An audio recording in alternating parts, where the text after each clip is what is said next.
आंध्र प्रदेश कांग्रेस के senior leader KVP Ramchandra Rao ने कहा कि वायएसआर तेलंगाना पार्टी की सरबराह वैएस शर्मिला के कांग्रेस में शामिल होने का इम्कान है। अगर वो कांग्रेस में शामिल होती हैं तो उनका शानदार इस्तकबाल किया जाएगा।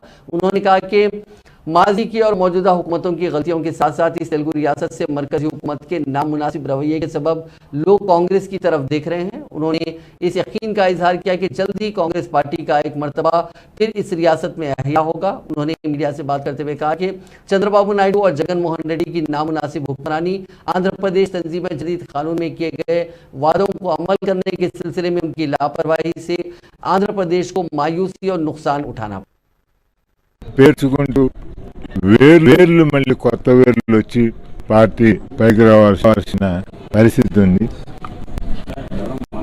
ఈ పరిస్థితుల్లో కాంగ్రెస్ ని బలోపేతం చేయడం కోసం మేమేమి